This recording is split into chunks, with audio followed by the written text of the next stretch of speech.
Well, good afternoon and welcome to Zoom Time Knowledge. This is a free public education series hosted by the James Madison University Lifelong Learning Institute. We're happy to have with us today our guest, Lieutenant Chris Monahan, who serves as Special Operations Division Commander with the Harrisonburg Police Department. Chris's areas of responsibility include the Community Resource Unit, Traffic Unit, K-9 Unit, and the Auxiliary Police Unit. He's served in law enforcement for more than 20 years. 11 of those were with the Rockingham County Sheriff's Office and 9 as part of the HPD.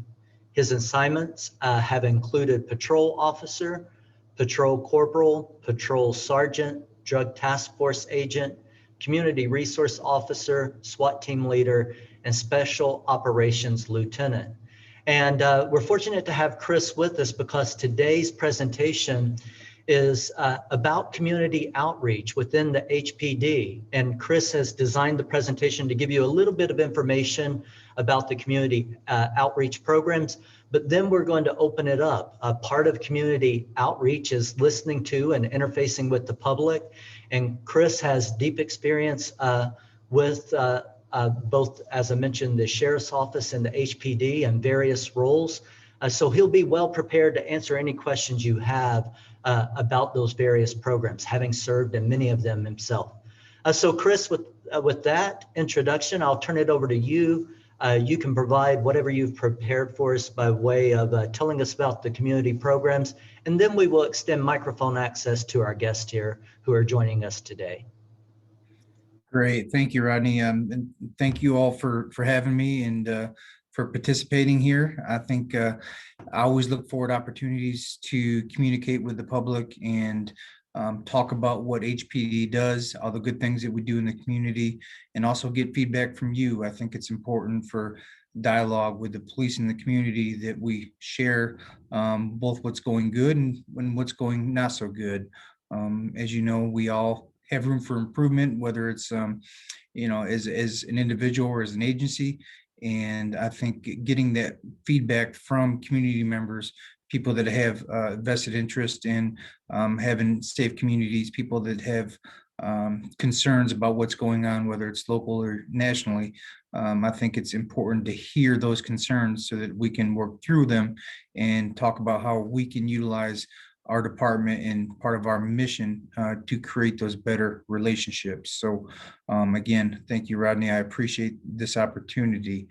One of the other roles that I do have is also the public information officer. So I do a lot of communication with the public and with the media, and also write a lot of our press releases. So a lot of the releases you see are stuff that I had written to try to push information out into the community.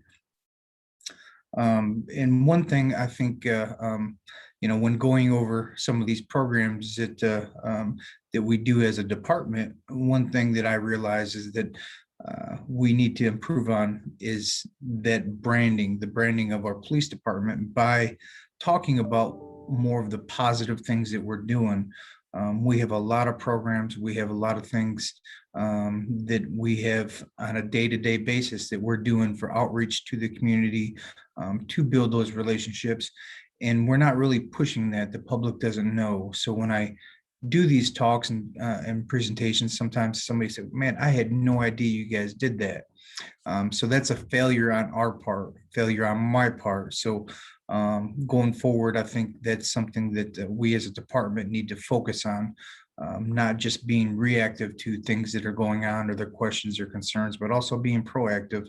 We're talking about the things that we do as a department to help build those relationships. So at any time, feel free to, let me know if you have a question or concern or however that format's going to go. But I certainly am welcoming anything that you have questions about how we operate or things going on in the community. And again, that dialogue is always important to help us mold who we are as a department. One of the very first things that when they reached out to me, wanted me to talk about is just, the late Stan Macklin. whoever, I'm sure most of you have heard of Stan or have worked with Stan. Stan, in recent years has done a lot of outreach in the community and with the police department to help build those stronger bonds and relationships. Stan passed away a few months ago, and I think he was supposed to be the speaker today. So I want to make sure that I'm covering some of the things that I was able to work with Stan to build those relationships. One of them was is PICO. Is something that derived out of the craziness that was going on last summer with a lot of the communities and police not getting along. Clearly, there was a lot of violence that took place. There's some police officers that made some poor decisions, and it reflected negatively on us as a career. So clearly, one thing that's upsetting to the good officers are the bad officers, and we pay the price often when something is pushed out on a national level, and it paints us all with a broad brush, and people start viewing everyone that wears a uniform negatively.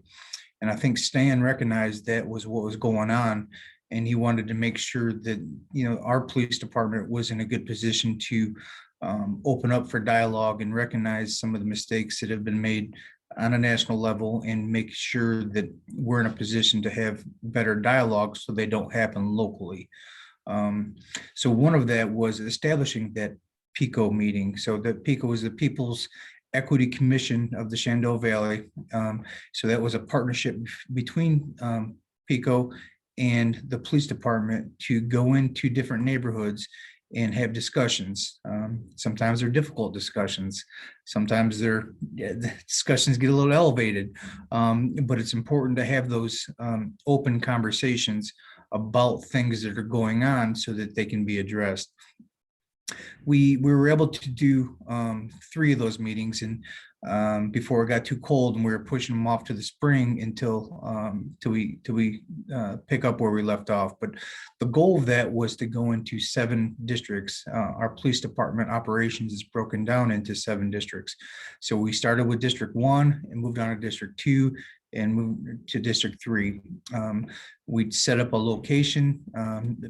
Stan and the rest of the commission would show up, and we'd be able to speak about what was going on. We'd take questions. We'd encourage anybody that either lived in that community or had a business in that community to take part in that dialogue.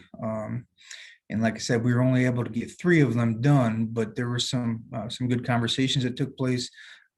We are a very transparent agency, so clearly we're more than happy to talk about the things that we're doing, but also it was important to allow those people the opportunity to talk to us about what they're seeing, what they're feeling, and do so on a face-to-face level in an environment that was there for learning, not necessarily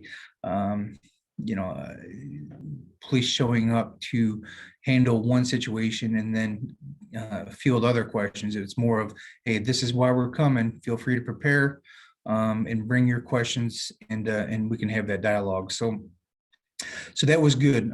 We had good representation from the police department, from our command staff, and also representation from the officers that worked at districts. As I said, our officers are broken down into 7 districts. So those officers that were assigned to those districts would show up, introduce themselves, and be able to communicate, their thoughts and answer questions as well. So that is just one of the things that we do as a department, or did as a department in recent years, to again build those relationships. A few of the other things that I wanted to talk about was some of the programs that we do for that outreach. One of the biggest ones we do is the community, the Citizens Police Academy, Community Police Academy. The Community Police Academy was created in an attempt to bring people in from the community and give them an inside look at what we do as a department. So it was a 10-week program, and we usually had around 30 people that participated in it. You'd have to apply to it. But each week there'd be a new program. So we'd introduce some of our staff. We'd talk about, say, the SWAT team, or we talk about the training division will come in, would have evidence technicians come in, we'd have detectives come in, canine division, traffic division. So each week we would have a different different speaker, different topic. Part of that community police academy is again, the education aspect, but also we give the citizens an opportunity to participate in the ride-alongs. So they'd actually get an opportunity to go out into the streets and see the things that we deal with on a daily basis, and help give better perspective about what the job is like.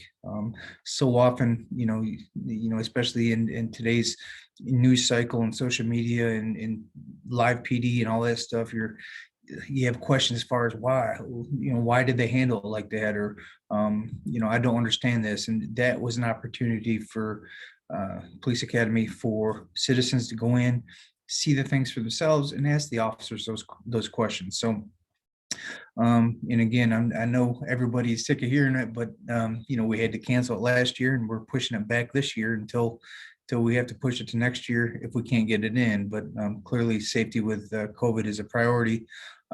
So we're trying to bring alternative ways of educating the public on what we do. But that's one of the things that we have done for a long time, is that community police academy. And I think it's been very beneficial, and actually molded into a community policing alumni association. So people that graduate that program, and we had a graduation after, if you attended the majority of the classes, we'd have a little graduation, and created an alumni association. So that alumni association would be people that stayed in touch after that academy was done, and again, create that dialogue and assist the PD if needed for community events or something. So great program, and I think I look forward to actually getting it going again. Another thing thing we do is the National Night Out. I don't know if any of you guys have participated in National Night Out, but usually it's in August. This year we pushed it back to October, again, trying to work within the parameters that we're given. But it's done on a national level, and police departments hold various public events at different communities, and communities would host us. So we'd have host communities, usually 4 or 5, and we would go into those communities and just talk about issues that are going on there. So if we, say the Northeast Neighborhood Association always has been a host for many years. So we'd be able to go meet those people in the community. The police department and a lot of our elected officials would join us. We'd, break bread per se. Usually there's some food or some games or something associated with that stop. And it's a great opportunity for the people that show up there to meet those people with their police department and have face-to-face conversations. And, it shows that they support us. They might not agree with everything that we're doing, but it's showing that, hey, we support our police department, and we're here to try to create those relationships and better the community. So we've been participating in that for over 20 years with that National Night Out. So that's a great program. One of the things that when I was thinking about this is I don't want to ever forget the fact that we try to start this engagement, these positive relationships, at a very early age, especially with our youth, because as we all know, that the youth are the most important commodity that we have. They're our future. If we get an opportunity to have a positive impact on somebody that's 5, 6, 7 years old, and build that relationship and build that trust at an early age, those relationships, good chance of continuing throughout there. So one of the programs that we offer is the DARE program, which is Drug Abuse Resistance and Education. So we have a DARE officer, Officer Mike, and he is in the elementary schools and building those relationships with the young kids at an early age. And it's far more than the drug resistance and abuse program. It's about, he does reading programs, he does safety events, does all sorts of things that get a hold of these kids at a young age and teach them that, hey, the police are your friends. And oftentimes it develops into a long-lasting relationship over many years. And those kind of interactions, I think, benefit us not only then when the kids in elementary school, but after they graduate high school or when they have a problem at home, we're able to have that rapport. So again, it all starts at that very young age. Recently we're doing working with the On Road Collaborative. As you know, it's an after-school program. We have been assisting with that for the last probably 6 or 7 years, where we're going in to the middle school, Thomas Harrison and Skyline, for these programs, and it's put on by On the Road Collaborative, and we're educating kids on the police department. So again, having those positive encounters, positive relationships has been very beneficial. And when I talk about the COVID and how we have to do things differently. So last year when we couldn't do a lot of these hands-on events, we decided how can we let the community know that we're still here? How can we express the fact that, hey, we're strong as a community, we're sticking together, and I don't want you to forget the police department's here for you. So we started doing the community convoy, and the goal was to kind of lift the spirits in the Harrisonburg neighborhoods. A convoy of city vehicle was assembled. We traveled once a week for about a month, and then we picked it back up. So that included HPD, the fire department, rescue squad, public works, electric commission, and we'd go to these different neighborhoods and just drive through, since we couldn't do any contact. But again, just one, way of doing some outreach when you can't be there necessarily in person. The drug take back event.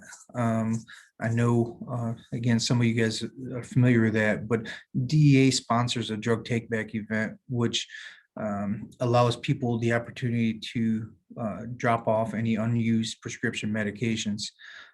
We do that twice a year, and the purpose obviously is so people aren't leaving those medications in their house to give access to children or people that want to use them illicitly, or throw them away or flush them out in the toilet to get them into ends up in our soil system, which is bad. And we do these take back days, and those take back days again twice a year, and we help get rid of those. And we usually get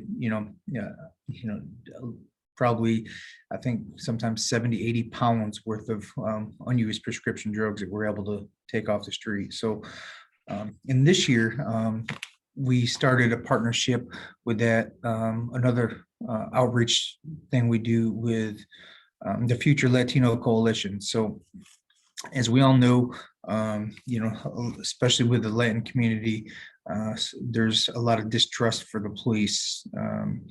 So we've been working with the Future Latino Coalition to make sure that we're educating that Latino population about what we are as a department. So many have concerns about their immigration status, or misunderstanding about, hey, what the police will do when they show up to your house, or if you're from some Latin countries where the police are corrupt and they take your money. So we've been working with the Future Latino Coalition to help educate that segment of the population as far as what the police are about. And this year we partnered with the Future Latino Coalition for the drug take back program, because they said that, hey, this is a major problem that's going on in our population of people, and they wanted to take part in it and help get those drugs from their families, and also led to a positive response, positive relationship with the police. So we're getting ready to push that off again for the spring. And last year we actually did it at a Hispanic church, and I think we're going to do the same thing this year. So again, working with that coalition to build those relationships and build that trust. And one of the big things that when we try to get out when talking to that segment of the population is the fact that, we don't care as a department about anybody's immigration status. As a department, there's nobody here that's going to ask anybody what their immigration status is. We don't care. If you're a victim of a crime, you're treated as a victim of a crime. If we deal with you on the street, whatever it is, that's not our concern. Our concern is safety for the community. So I think that word is starting to get out a little bit more, where they're understanding that, hey, I can call the police if I'm involved with domestic assault, and they're not going to ask me what my immigration status is, because that fear used to be there that, hey, if I'm not here legally and I call the police because I got beat up, then I'm going to get in trouble for being here illegally. And I think working with the coalition to help spread the word that that's not going to happen here in Harrisonburg, and that's not what our police department does, I think is we've made a lot of progress with that. So it's true. We have, again, there's a laundry list of things that we do. A lot of them, deal with the youth, and some more with the older communities, but we're certainly always trying to better that relationship and build those relationships. One recent thing we did over Christmas, and we've done in years past, is shop with a cop. So we get donations through our police foundation, which this year was, I think, $37,000 that we were able to come up with, and it was raised. And we work with social services. We work with Boys and Girls Club to find, in the school system, to find families in need that cannot provide gifts for their children.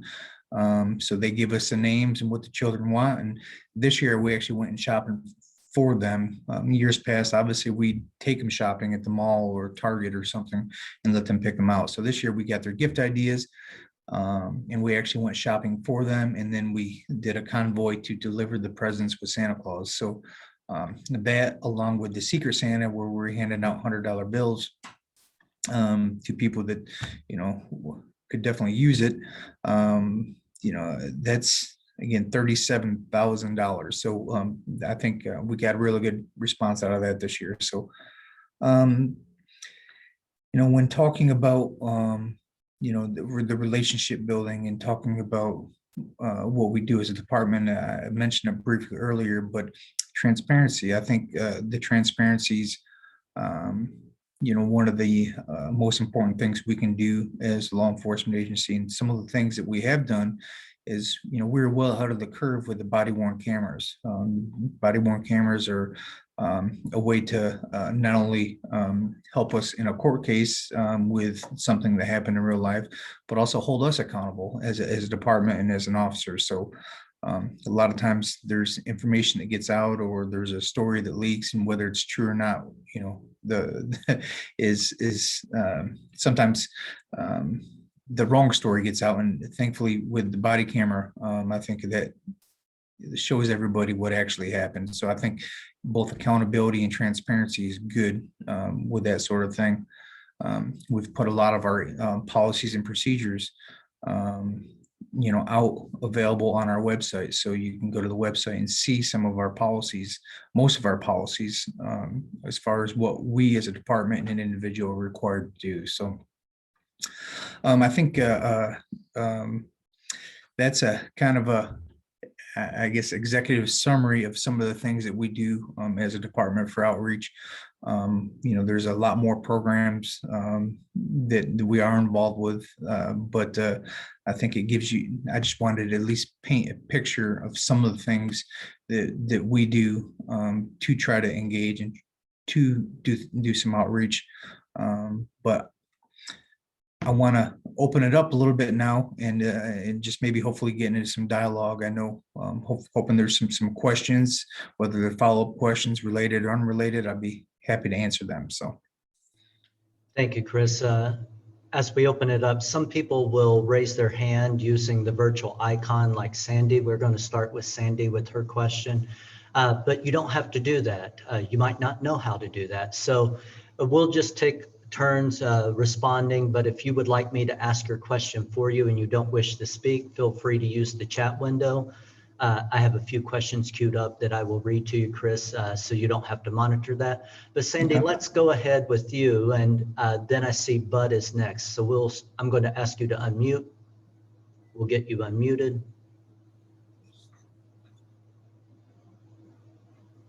There we go. There you go. Wrong button.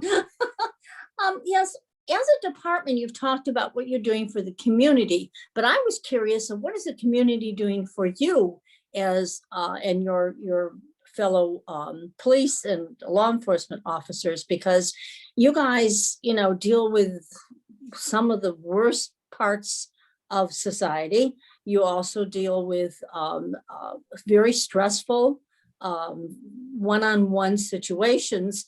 What help do we give you that makes your job at least a little workable, and the fact that you can live a normal life when you deal with all the things that the police department deals with, is my question.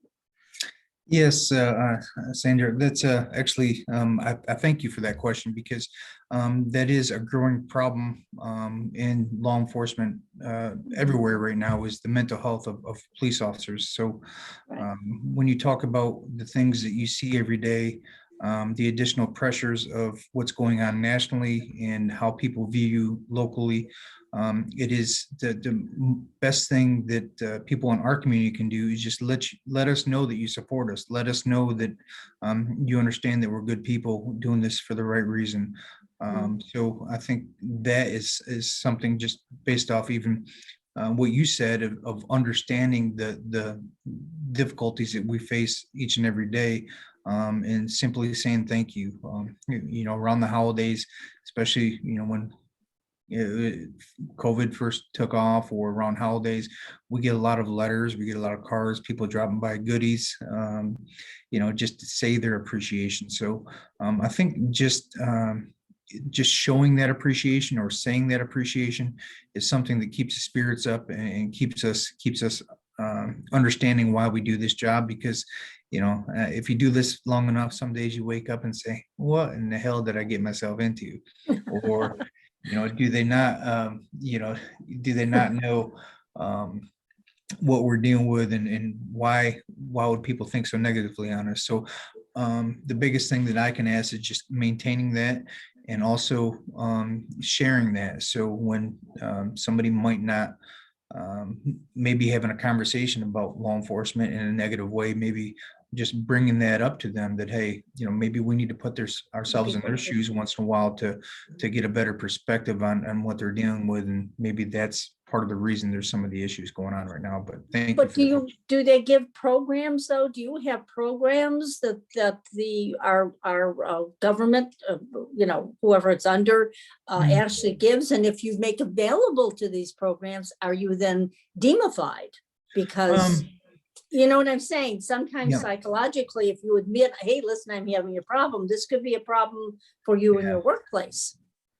No, absolutely. And I think, again, that's something that we need to work on as far as individuals, because there is that culture, in law enforcement, where we're here to help people. We don't need help ourselves. When oftentimes, if you look at the, suicidal rate amongst law enforcement, the divorce rate amongst law enforcement, the, years of life after retirement amongst law enforcement are all very, working against us per se. Those are, but cops typically don't sit around talking about their feelings for whatever reason it is. It's just it's the reality of it, and it's not good. But one of the resources that the city does provide us is the ability to contact a counselor that's provided through the city, and it's you're protected from that, as in you can do it privately without even talking to anybody. So we can contact that number and have conversations, or they can guide us to different resources, and it's completely confidential. So we do have access to some, but clearly I think we need to fix the culture so that we more comfortable doing that, but also at the same time, we need to maybe, always be looking for better programs, including peer support programs, which we do have a peer support program. But again, that's usually when a tragedy takes place that, we bring them in. It's not something on a regular basis that we utilize. So. Okay, thank you. No problem. We're sorry. We should have more. Sandy, thank you for your question. Bud, I'm going to ask you to unmute because I see your virtual hand raised. So let's get you unmuted. There you go. Okay, first of all, I had a comment about Stan Macklin. The reason he was going to maybe speak here was because I attended a rally, was after the George Floyd episode, and there was a rally downtown at the courthouse, and this man moderated this rally and was able to keep things under control. And it was very impressive to see, a non-police department person, volunteer type guy, and it kept things under control. There were some rowdy people there who wanted to blow up the meeting or cause a problem, and he was able to keep it under control in a respectful way. So I think we are blessed to be able to have that man here at the right time. And so my question is actually, we hear so much by TV, high profile issues, different cities, and they talk about de-escalation as being an issue for the police department, that is something that's mentioned often. And I just wonder if that de-escalation is a certain part of your training, and is it something that's brought up on a regular periodic basis, and what the importance is of that kind of training? Yeah, very good question. Yes, de-escalation is a part of every facet of how we do our job and how we're training our people. We do different programs through learning from older officers to new officers, but we certify everybody in crisis intervention, which crisis intervention is basically a de-escalation tool, so that we can learn understanding how to better communicate with people in crisis, whether it's drug related or whether it's, domestic related or mental illness. It's not the days where 20 years ago you show up and, somebody's, giving you an earful because they're dealing a mental breakdown, and you throw the cuffs on them and take them to the hospital. We're trying to, we're moving away from that as a department and nationally on a national level. So we also do, again, continuing education when it comes to de-escalation techniques. But I think, again, as a department, I'll brag about the fact that we're on the forefront of that sort of stuff, as in, not only do we like to train our officers how to de-escalate and other alternatives to, arrest and, custody type instance, but we also search for those kind of traits in our officers that we hire. We do interview panels and we do background checks, and we look for people with strong communication skills. Those communication skills are something that you often can't put on paper. It's not on a resume, but it's building those through dialogue, by asking specific questions, and by having that dialogue with somebody.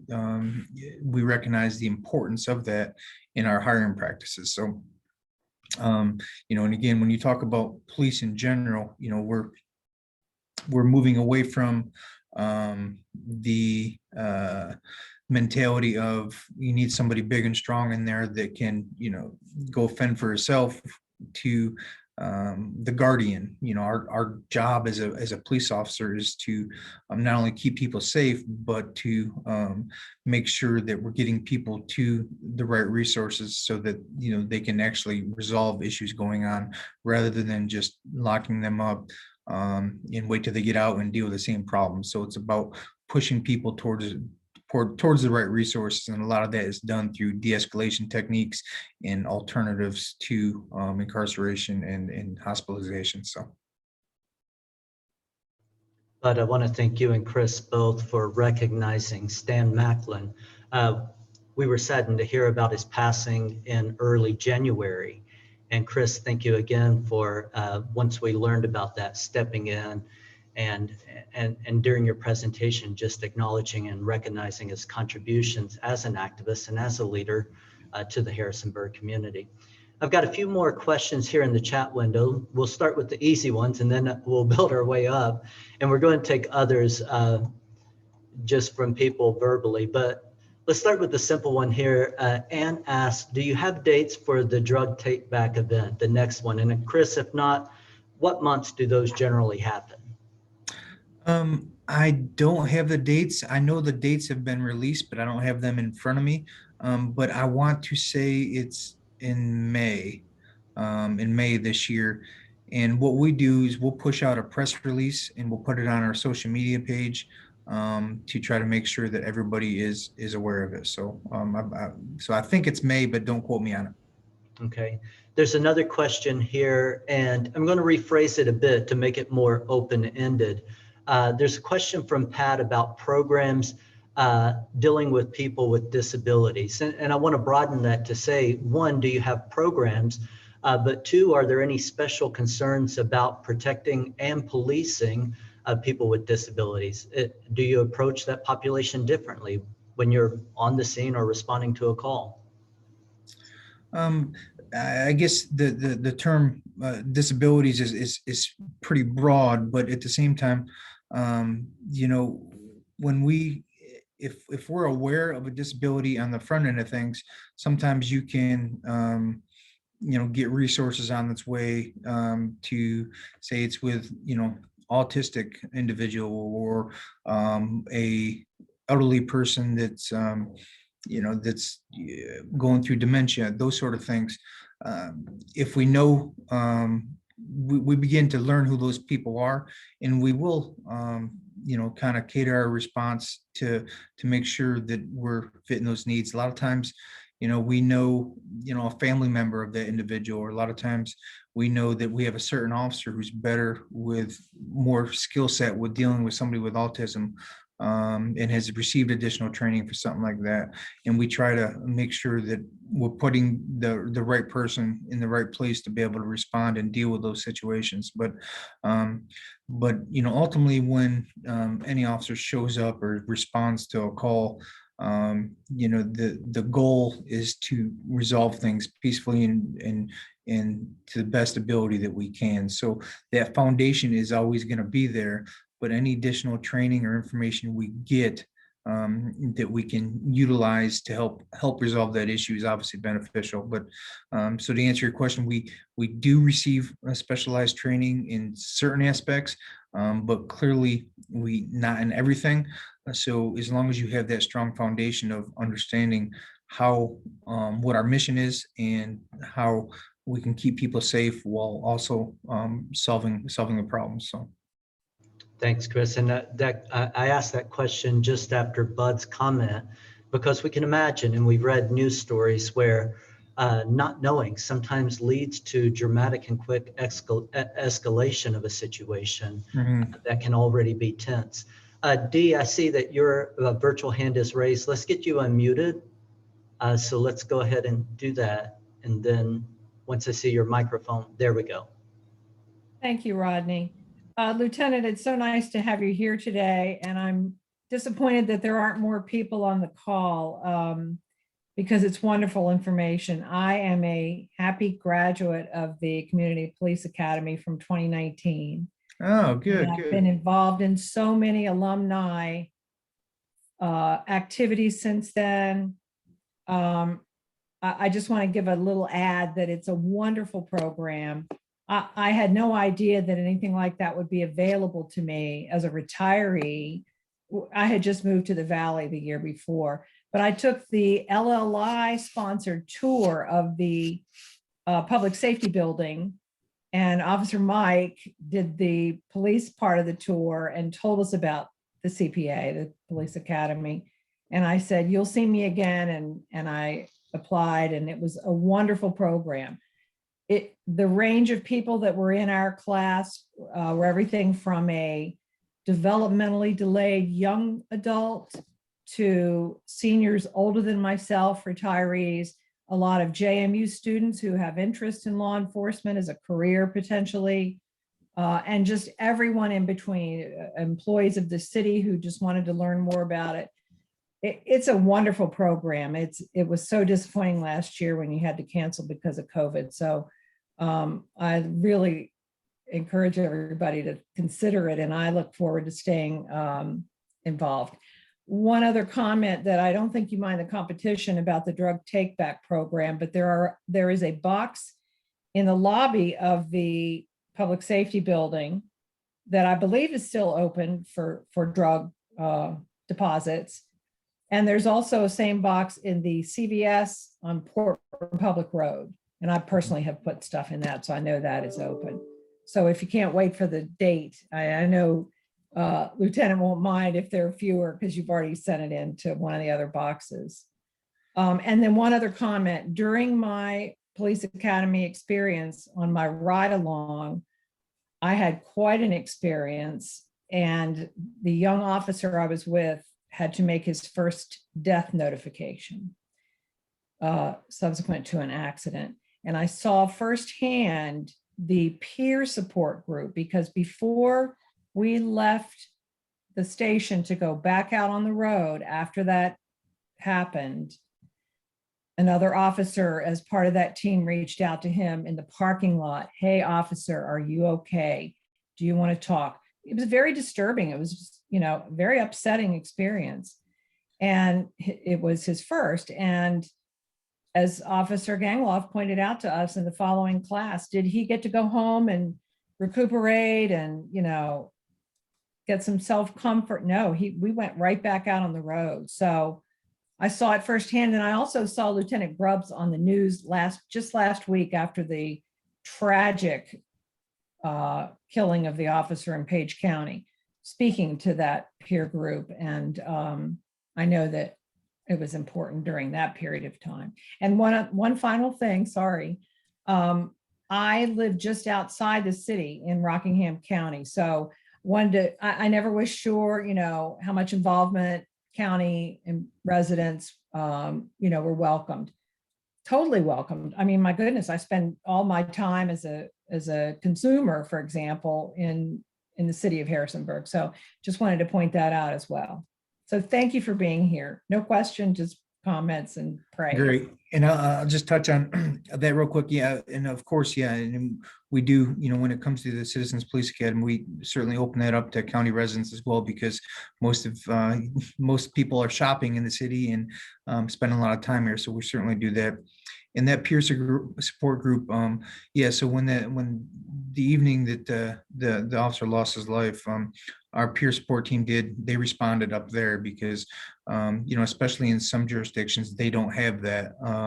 So we dispatched our people up there to offer that peer support to anybody that was wanting to talk about it. And, talking about the death, and again, I can't remember where this came up recently, but somebody asked me about how many death scenes have I been to or worked at. And, I clearly I don't keep count of it, because it's something that I can put my police face on and go deal with and do the job, like I'm supposed to, but it's nothing I enjoy. But I would say probably at least 100 dead body scenes that I've responded to, whether it was a homicide or a suicide or a natural death, or, and they're never pretty. They're never good. So what people don't understand in the community is, as Dee pointed out, is, you deal with that and then you go to the next call. So it's not like, and we have to talk to our officers about this as well, because sometimes you're going to a call like that, or you're going to a domestic where you have a husband and wife that are just yelling and screaming at each other. And it's just a crazy situation. They're yelling at the police, or they're attacking the police. Well, you finish up with that, and then you're going to a call where somebody, lost their cell phone, and you're taking a cell phone complaint. So that it's hard to transition that, and you literally have to make sure that you're telling yourself that you got to transition, because you're going from up here down here, and it has to happen, just by the flip of a switch. And I think, not only training our officers, but getting the community to better understand that, I think would do us justice when they show up and say, man, that officer was, he didn't seem happy to be there, or he seemed upset or something. Granted, it's not good. It's not good public service, but it's also, we're human, and we can't forget that as well. So thank you for those points, Dee. And Chris, can you remind us, what are the requirements to participate in the academy? And generally, what is the typical class size when that program is up and running?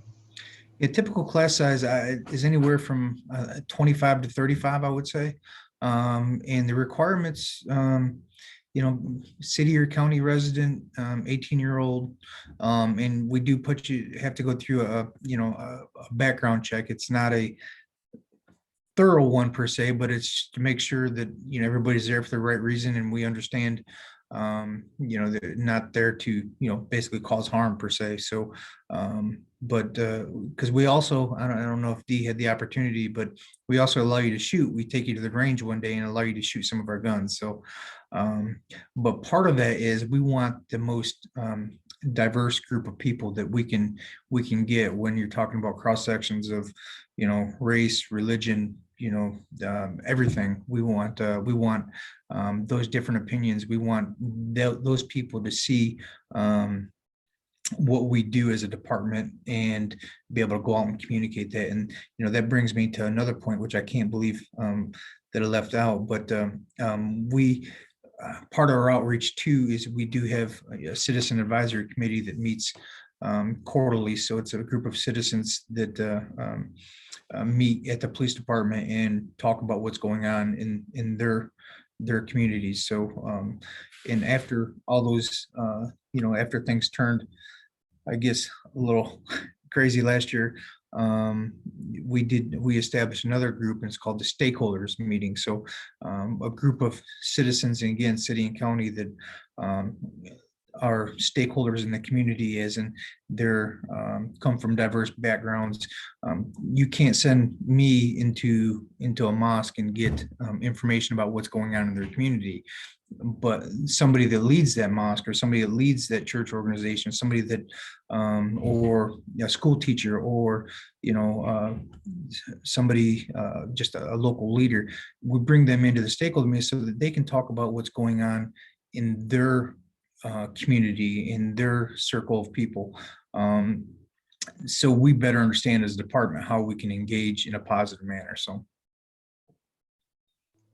Hey, thanks again for sharing your experience. And Chris, thanks for giving us, I think maybe what we know about the day-to-day life of officers is likely to come from the Hollywood version we see of the movies, and if you're not part of an immediate family, you might not get a glimpse into the internal life of what it's like day after day, seeing that part of our community and experiencing, perhaps more frequently than most do, that sense of loss that unfortunately happens in your line of work. We have another hand raised. I'm going to ask you to unmute. I think it's Mr. Sanders there. Once you get your microphone unmuted, there you go. Currently, the city of Harrisonburg is seeking a replacement for Chief English. Understand they've engaged a consulting firm to locate this replacement. And the community has been invited to tell the police department what the city should look for in the hiring of a chief of police. I hope that you officers understand that you are part of the community and that you should be a part and parcel of informing the city as to what we should be looking for in this replacement for Chief English. Whoever is selected, I hope will find the position in Harrisonburg so desirable that he'll stay longer than 2 years. So what do you officers look for in the this leadership role. Yes, and that's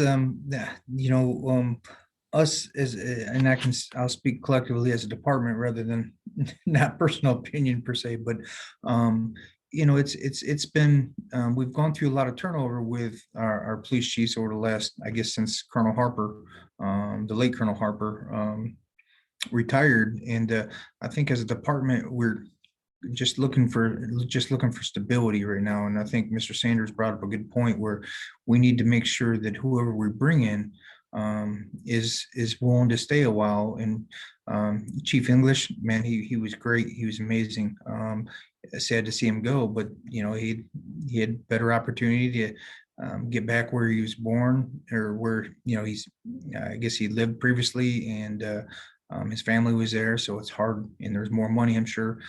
So it's hard to say no, but Chief Camacho's has stepped up, and in my opinion, he's been doing a great job. So many of us were actually surprised that they opened this back up to another search committee when we had somebody here that seemed to like what he was doing and be doing a good job. But and he's going to apply, and hopefully the process runs its course, and they bring in the best possible person. But as a department, what we look for as an officers and command staff and guys on the street is somebody, if they're coming in and new to the area, and they're not that they take a while to get to know the community, somebody that's community oriented, get to know their officers before they come in and make drastic changes. So but clearly the community policing, we still call it community style policing, but I don't necessarily think of it as change, because I think as good officers, you're always doing that level of community policing. But somebody that, is willing to listen to what the public wants, what direction the department should go to, and also has a lot of understanding of trusting the guys you have, empowering them to make decisions, and supporting them even in tough times. Because as we know, and again, I've always, especially, lately with all the negativity that has been directed towards some police officers, it's, you're making split-second decisions every day. And, there's a big difference between making a bad decision and being a bad officer. And when you have to hit rewind 10 times to see what the officer saw and to try to understand what decisions he was making, well, maybe that officer was trying to make the right decision. So, but just couldn't process everything in time and couldn't respond in time. So we need somebody that's going to be able to support us even in difficult times, because that's what hurts morale in police departments, is when people don't have the ability, or leaders don't have the ability to put themselves in that officer's shoes and understand why he handled the situation the way he did. But another big thing is accountability. As I mentioned earlier, good police officers want there to be accountability. Accountability for, if there's an officer that's out there that's not making good decision or is messing up, and it's brought to the attention, then that officer needs to be held accountable. Thankfully, I put our department above many, because I think we do that accountability, and also in our hiring practices, we make sure we're hiring good people. But other departments, or someday it might be us, where an officer makes a decision that would leave in question his integrity, then that officer needs to be held accountable. So many aspects, I know, but Mr. Sanders, that's a great question, and I guess we'll be sitting back and seeing what this process, how it unfolds. Let's stay on the issue of recruitment. And I have a question here, and I'm going to read it slowly, just because it's a little, it's got at least two parts. But we've heard recent media on the news, national news, about the experiences of women in blue and concerns. So this is a different concern, concerns about when the police look differently than the populations they're meant to protect. Can you talk a little bit more about efforts to expand and recruit diversity within the HPD? And I don't even know. I mean, do you have female officers, women officers, Chris? Yeah, that's something that is on the forefront of our mission in our recruitment is, I truly believe that your police department should be a reflection of the makeup in your community. And that again is something that we push for. But in the past, we've had trouble with those recruitment efforts. But we've changed in many ways. So what I'm saying is, before, when you look at, whether it's amount of Black or Hispanic or female officers, you look at it and say, well, I can't, we've got a very few, and it's not representation of representative of the population, but I can't do anything about it because they're not applying and they're not qualifying, one or the other.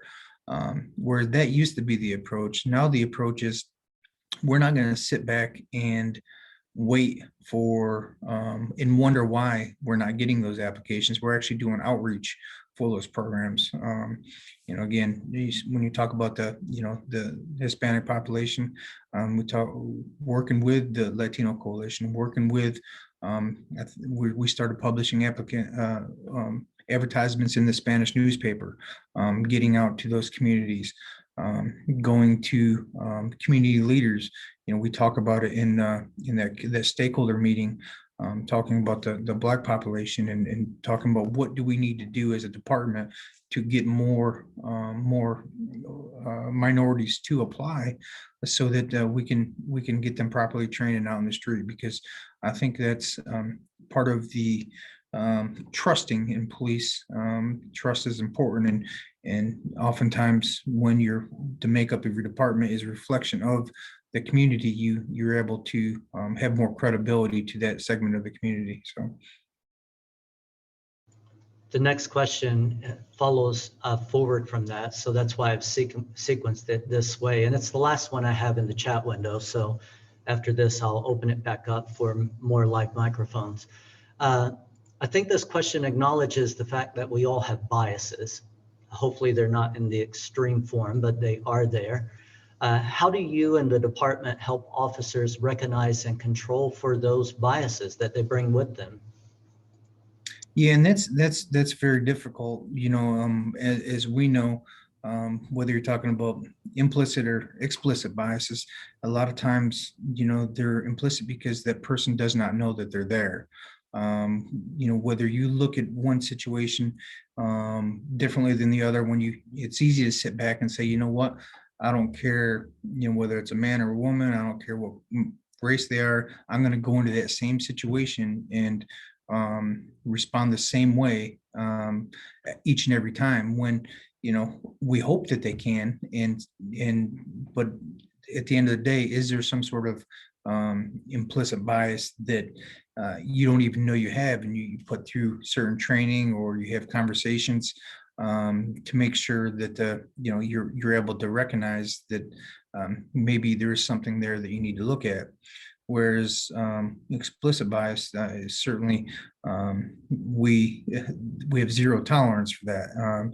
If we know that somebody has a bias towards whether it's a race, religion, sexual preference, or anything, if somebody is wearing a uniform and they're going to treat you differently based off what you look or what you like, then that person doesn't need to be in a uniform. It needs to be accountability. So but the implicit aspect of it is the more difficult one, because it's hard to address an issue that the person doesn't even know is there.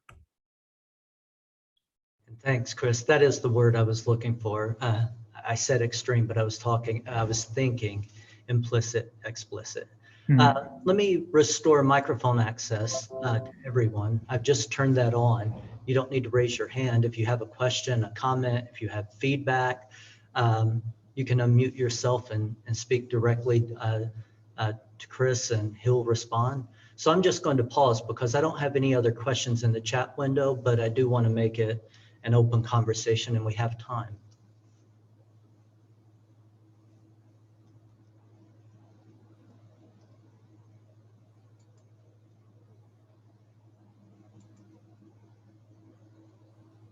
It always seems longer than it is, but I know it takes a little bit of time to find that microphone icon. Bud, go ahead. Okay, kind of a two-part thing. What are some of the main issues that the police department here deals with that seem to be an aggravated thing that you have to over and over deal with, and it's some problem that it's hard to deal with, and it causes aggravation. Then I was going to say, on the other side of that is, what are some of the good things, something that you feel very successful in being able to control an issue that you did have, and you managed to smack it down? Maybe those are hard questions. They are. That's two hard questions, man. You set me up. I thought I was getting away from this, but no, very good questions. And when you talk about a recurring issue that just doesn't seem to go away and getting worse, is the mental illness aspect. That's a problem nationally, clearly, but it's also a problem locally. We deal with a lot of people that have, some sort of mental illness, and they require a lot of police response. They require a lot of attention from us, because oftentimes it's them calling the police on themselves that they need help, or that they're, dealing with, fictitious issues that are real to them, but they're not real, and it's not reality, where, say they're, dealing with somebody that's in their house, or they're hearing voices, or they're, they're wandering around, or they're becoming assaultive because they think somebody's trying to hurt them. The amount of mental illness calls that we deal with is pretty big, and a lot of times it's frequent the same people, and we as officers, you begin to know your people and know how they respond to certain things and know what their issues are going to be, but it's very frustrating as well, because we do everything we can to try to get that person in a position to get the help that they need, and whether the system is failing them or they're failing themselves by not accepting the treatment, it's very frustrating, because you don't want a person to have to live with that, but also at the same time, where is the system failing, and how do you fix it? So, when there's somebody that wants to hurt themselves, and they want to hurt themselves all the time, and we're going out there, whether they're cutting a wrist, and we're exposing ourselves to, the hazards of blood, or whether they're mental illness, and every time we show up they want to assault us. Those things happen, but we take custody, of sometimes, and sometimes they go willingly, but we try to get them to a treatment facility, and 3 days later from after we get them there, so that they can get the help they need, they're back where they were. So it's a temporary fix for a permanent problem. And that's, I'm sure, if it's, I guess, quote, frustrating for us at times, just because we're keep put in a position to have to deal with it. But I can only imagine the amount of frustration that individual is having, or that individual's family is having, where they're calling the police for help. We're doing everything that we can within our power to get that person the help that they need, and that person is just getting a temporary fix for a permanent problem, and it's a recurring issue. So when you talk about the issue that just keeps coming up, it's going to be mental illness. When speaking of issues that have come up and they've been dealt with, I think we do a great job. We use a model called intelligence-led policing. So the days of just having break-ins to cars, or break-ins to houses, or larcenies that occurring, and we're just trying to chase our tail to locate them or figure it out, those days are in the past. We utilize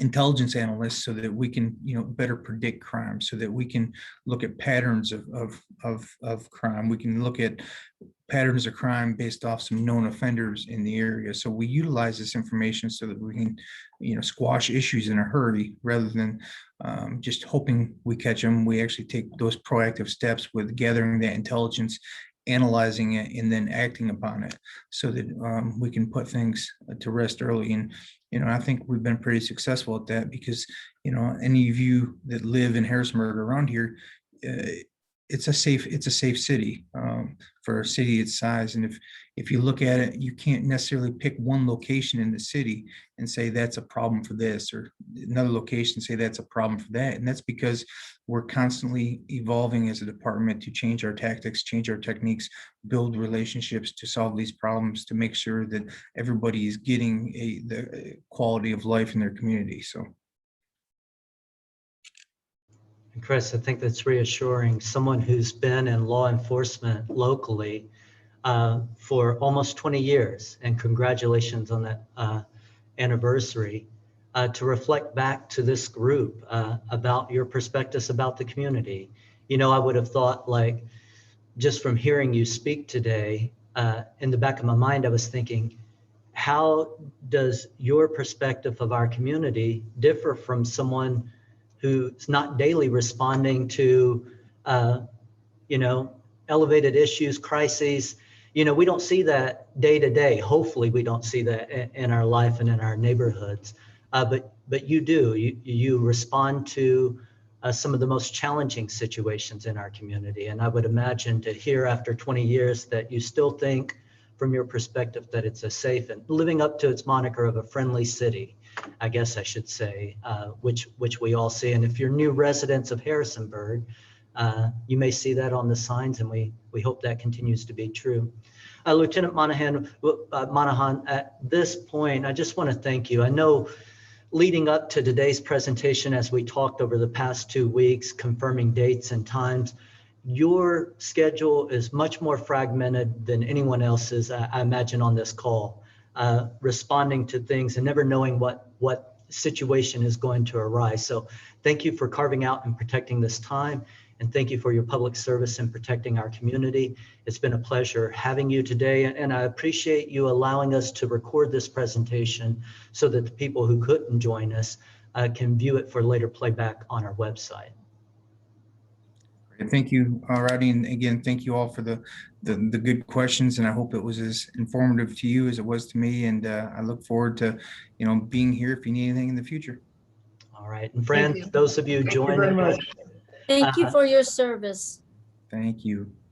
those of you joining us, totally echo what you're saying. Chris, if you don't see the comments, you have some other things there. Just thanking you for your time and excellent presentation. Next week, we will be back with two programs next week. On Tuesday, we will be joined by Susan Facknitz, who is faculty emerita here at James Madison University. She will be talking about the history of St. Patrick's Day. And on Thursday, we will be joined by Dr. Dave Pruitt, who is also a faculty emeritus at James Madison University, where he's going to be unpacking his backpack. We had him, he was our first Zoom time presenter. He's returning to the trail as it warms up. We have some great weather this week, but he's going to show us how does he prepare to take on the Appalachian Trail. And some of you may know that he's completed the entire sections of the Appalachian Trail in Virginia and West Virginia post-retirement. So that's an inspiring story. We hope you'll return next week. Until then, take care and be well. Thanks, Rodney. Thank you.